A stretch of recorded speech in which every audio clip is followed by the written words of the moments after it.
Thank you and good morning.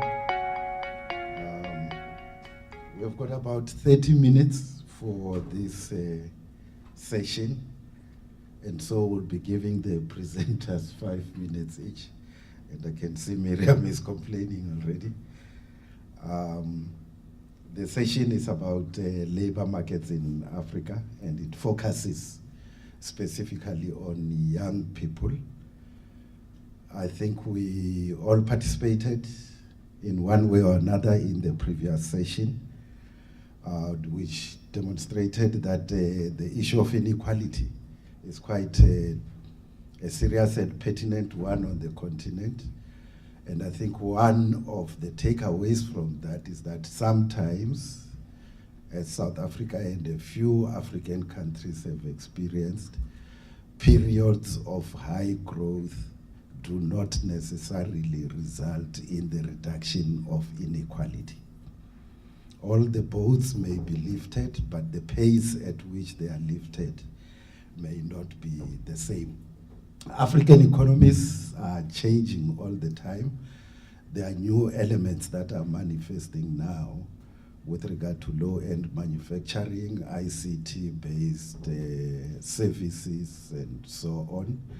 But the old trends also continue. The question that we need to address is why are the old and new trends not sufficiently accommodating young people? Are we facing the danger of two economies in each of our countries? And how can we address the matter of protection of young workers through the trade union movement? I will therefore pass on to our panel. They are Dr. Miriam Altman, currently on the National Planning Commission, Caroline Scanner, a researcher at UCT, and Maureen Sigauke, former trade unionist and now working with the FES. Each one, 5 minutes, starting with Miriam. Thanks. Thank you. Maybe I should also just say, because the GSDPP is co-hosting, that I'm actually an adjunct professor there as well. So I thought I should just say that. So 5 minutes, Africa, youth, employment. That's a big topic. Carolyn's going to deal with the informal sector, so I'm going to focus more on formal. So the first thing, Africa as the theme. Slow structural change, slow per capita growth, that is the context for slow youth absorption. We're not talking about that today, but we do have to talk about it at some point. But youth in particular, we know that Africa has a big youth bulge. They say by 2050, if we're thinking about 2050, about a third of global youth will actually be in Africa. That, as we know, that's an opportunity, but it's also a challenge. Sub-Saharan Africa has very slow school-to-work transitions, and it's partly because of the first 2 points that I just made.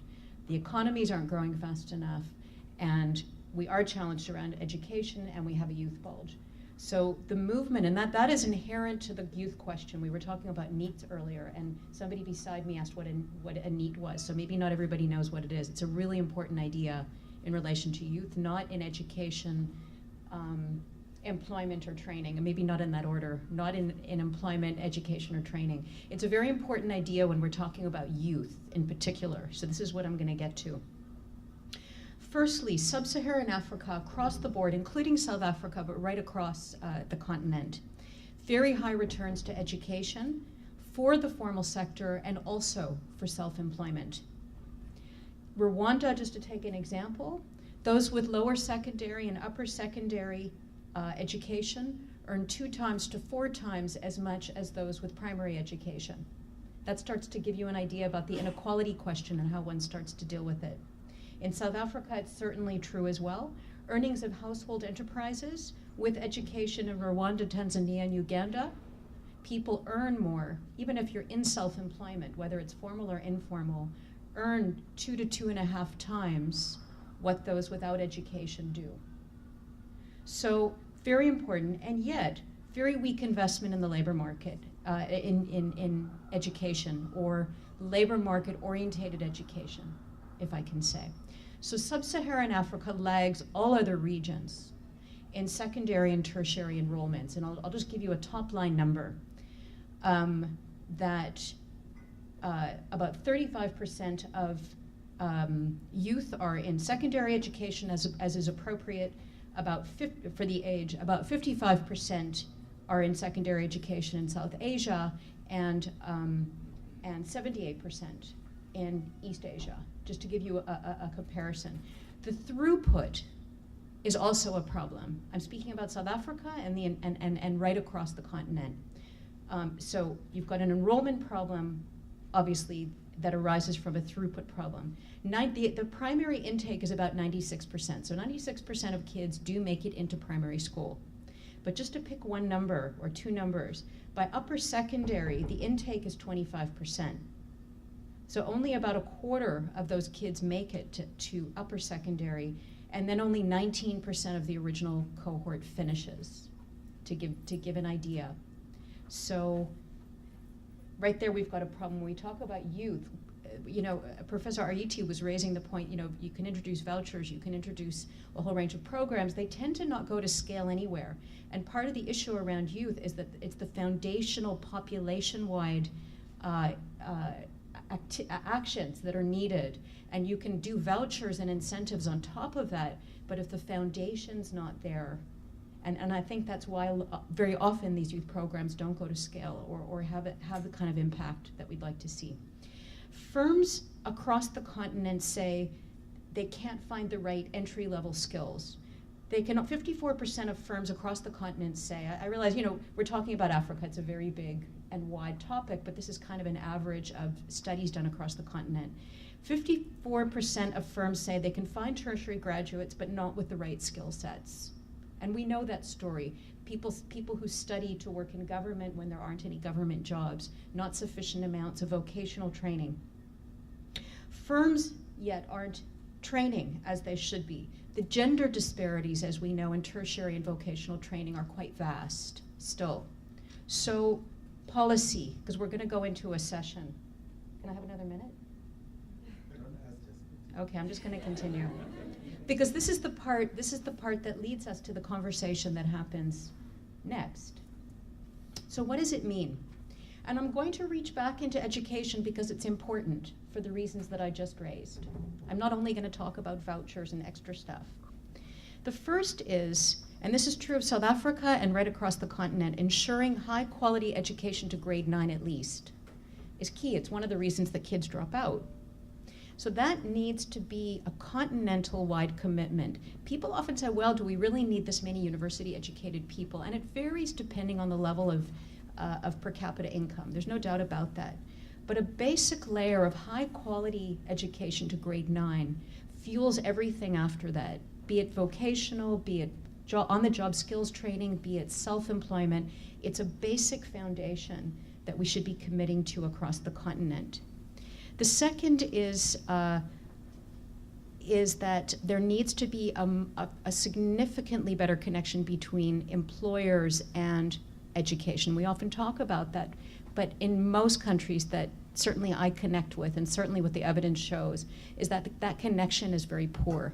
So again, what we find is that people are coming through the people that do actually make it through the education system don't necessarily end up with something that's going to help them or help the economy.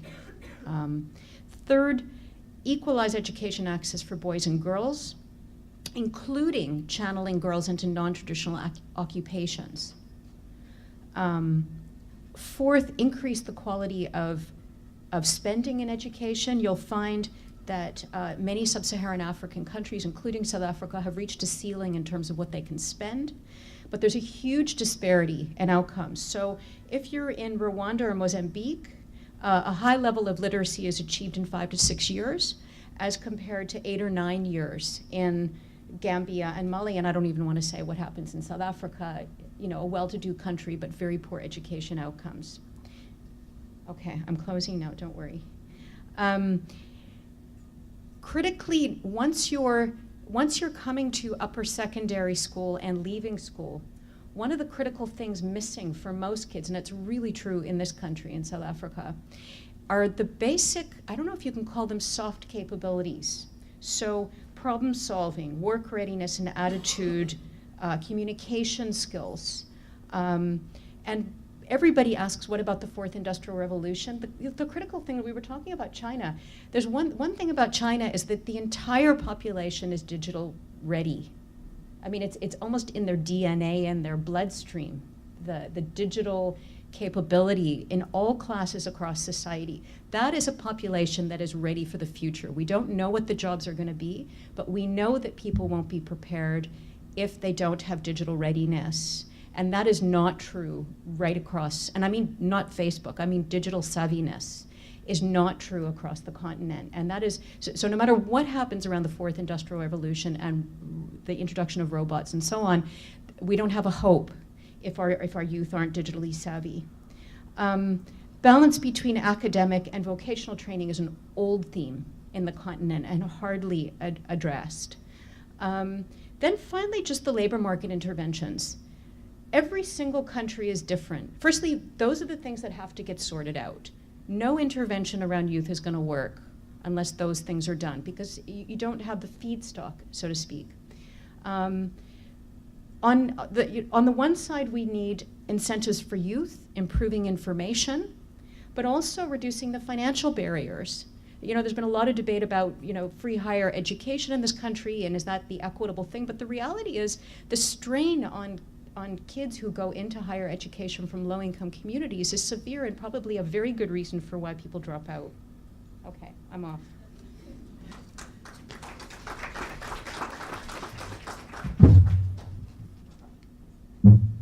So I'm based at UCT, but I actually have two institutional hats.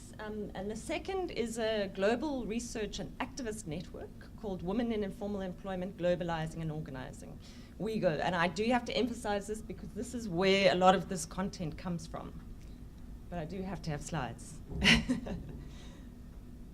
So WeGo is based in 62 countries across the globe, and we have been active for 20 years. And I'm going to pick up on two elements of the work that we do, both country comparable statistics, but also the role of organizing, so collective action, and it speaks very much to this issue of power dynamics. The first set of things is to look at the data.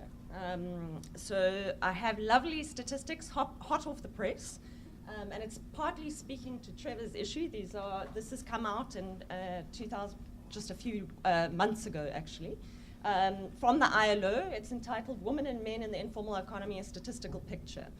So WeGo's worked very hard with the ILO to get country comparable data, but also regional estimates on the contribution of the informal economy. I just quickly scanned the back in terms of how old the data is, and nothing is post 2003. That was the oldest one. Most of the African data is post 2015. So what it shows us is that there are 2 billion of the world's employed population that make their living in the informal economy. This is 60% of the world's population. In Africa, 86% of employment is informal. And worldwide, of those who work, 3 or 4 young people, so that we define it as between 15 and 24, are in the informal economy. Aren't you missing all my nice pictures too? This was designed to keep you all awake. In the African continent, 90%, so in terms of women, 90% of employed women are in informal employment, and 95% of those who work in the informal economy. Another element that I just wanted to kind of draw attention to is the fact that these are single-person entities in the majority. Okay, yay! Now you can see my pictures. Oh. So only 6.4% of economic units employ people. So the vast majority are what we call own account workers. So basically, this is to say that the informal economy is the main game in town. Yes. Okay. Nice pictures.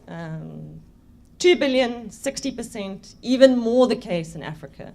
And the obvious link is that if you're looking at inequality, you absolutely have to look at informal employment.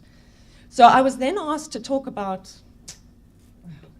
what the primary policy responses are. And I wanted to just highlight this issue of formalizing the informal economy. So this is, again, the main game in town. It's always been the discourse, through the last 30 years of literature. I've seen this being pointed out. No hope on the... No help. Okay. This was given significant impetus with the International Labour Organization's deliberations in 2014 and 15. Which they came up with the recommendation 204, as it's known, the transition from the informal economy to the formal economy. So in response to this, we, as WeGo, gathered together activists and some big organizations. We have the Self-Employed Women's Association in India, by way of example. They're the biggest union in India, and networks of organizations, to think through from a worker bottom-up process, what does formalization mean for them? And I do hope to get these slides working for the breakout session, because I've got some pithy examples of what came out from them. So this is moving beyond the focus on the standard approach to formalization, which is just to register and tax informal enterprises and to shift informal workers to formal jobs.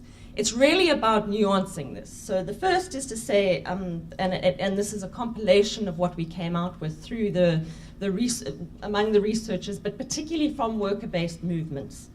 So register and tax informal enterprises, but in so doing, simplify the registration procedures for informal enterprises, make tax progressive and transparent, take into account taxes and fees that informal workers already pay, which are substantial, and income levels of informal workers, and critically offered benefits in exchange for registering and paying taxes.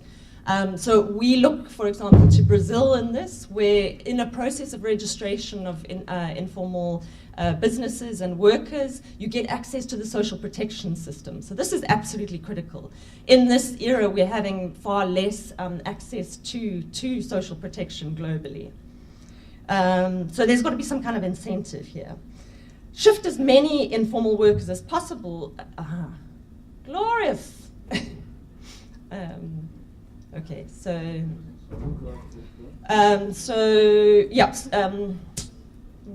starts on. So let me just see, and reformalize jobs that have been informalized. So if we want to understand what's been going on, this is a big part of the story. So in terms of supporting livelihoods of informal workers, we have very detailed information, but in terms of the kind of big picture, we're saying reduce the negatives, so reduce harassment and penalization of informal workers. And maybe if we locate that in a South African context, an area that I've looked at a lot is street vending regulation. And in effect, in this country and across the globe, and particularly in Africa, the sanction is criminal. So these are economic activities that are criminalized. So there's a big piece of work to be looked at in terms of legislative processes and legislative reforms. Increase the positives, so invite informal worker organizations to participate in relevant policy making and rule setting processes. And that's why I'm delighted we have a perspective from the trade union movement, and create this enabling policy and legal environment. Then critically to increase access to public services, public space, and public procurement. And we have lovely examples, not just from Africa, but from the global south of where this has happened. And it's always been through worker-based movements making demands. So, it's the power dynamics we need to pick up on. And integrate informal units and activities in economic and urban plans. Now, given the technology stuff-ups, I'm not going to go into the details here, but just to say that it's also, the informal economy is a very lumpy notion. And actually breaking it down by worker group and in multiple ways will give us the kind of nuanced policy that we need to think through. And particularly where people are located in the bigger system. in the bigger capitalist system, and where there might be points of intervention and leverage. So what the work we are doing is to develop guidelines. So when this is the discourse that we're faced with, we're somewhat critical of this, very catch-all solution of formalizing the informal economy. But I think there's three critical questions that we need to navigate in looking at this. What are the costs and benefits, and for whom? And particularly, I think what's lost is often the benefits. Whose interests are being served, and whether and how interests of informal workers are being undermined or could be better served. And I think maybe the two things, just to conclude with, would be to reiterate the importance of collective actions among informal workers, and seeing that youth are incorporated into existing movements, because there are movements of informal workers, and the trade union, and looking through a kind of different model of trade unionism, but to see this as a phenomena that is part of a broader system that's based is a global system, north, south, and across the continent. So.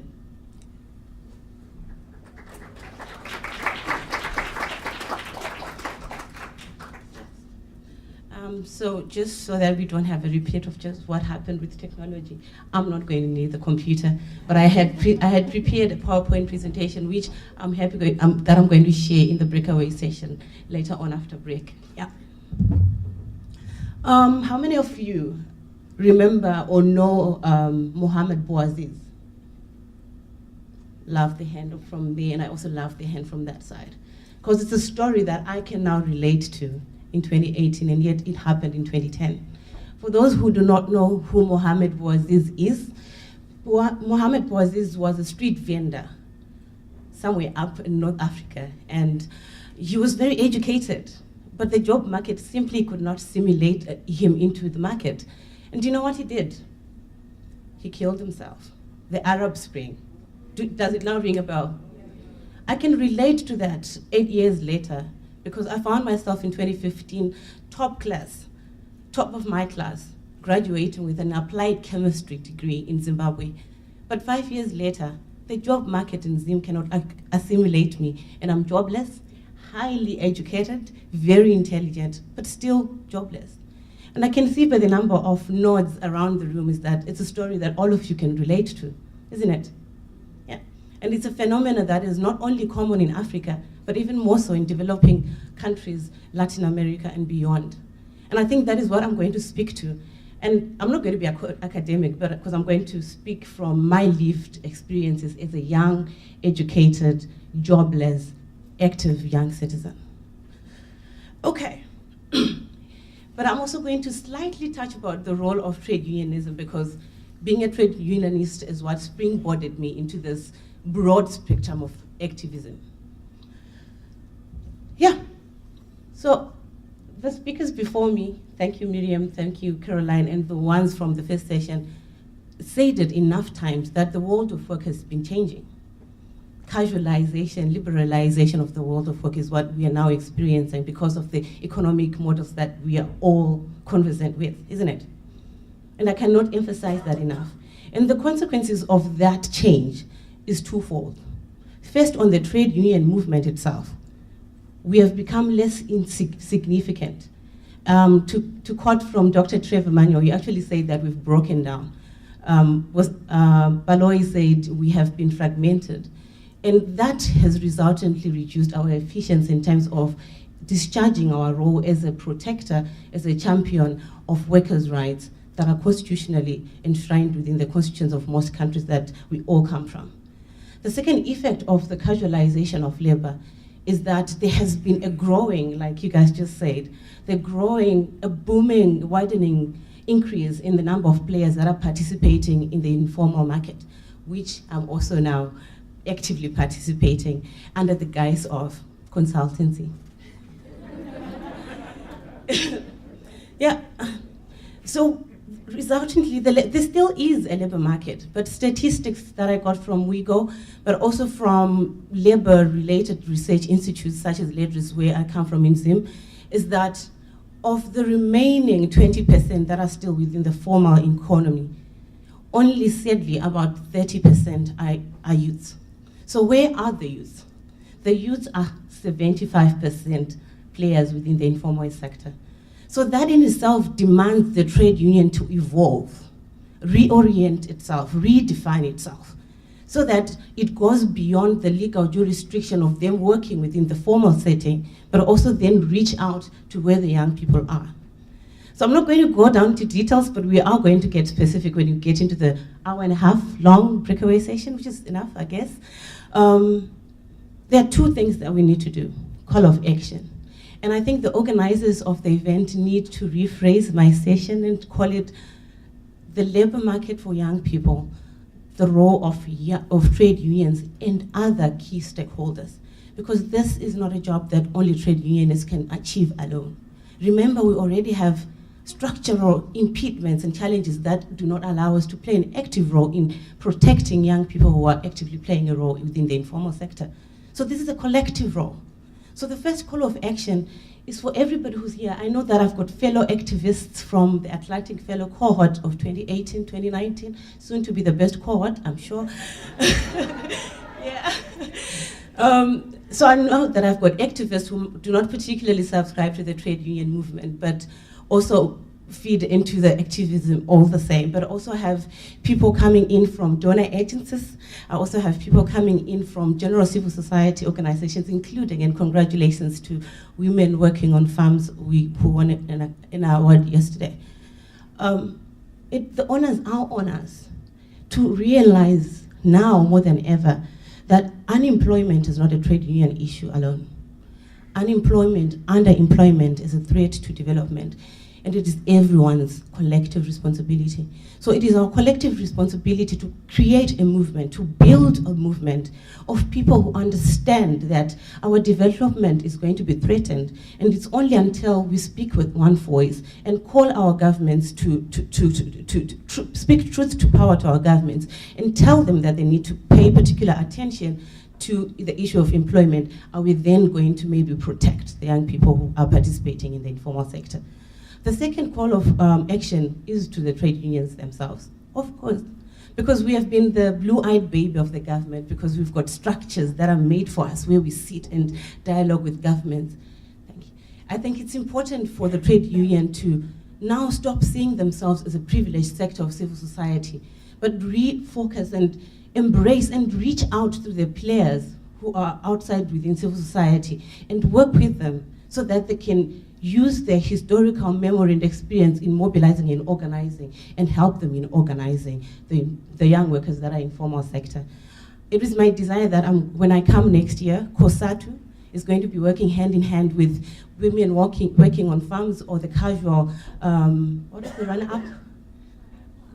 There's an organization that was run up yesterday, which is also working on casual labor. It is my hope that I'm going to see more synergies between COSATU in South Africa and such kind of civil society organizations as we build solidarity and we create a movement and we call our leaders to account. For the 5 minutes that I had, I think I'll stop here, and I'm hoping that all of you are going to actively participate in the session after break as we get more specific and add more flesh into the skeleton that I think we've managed to develop in this morning. Thank you.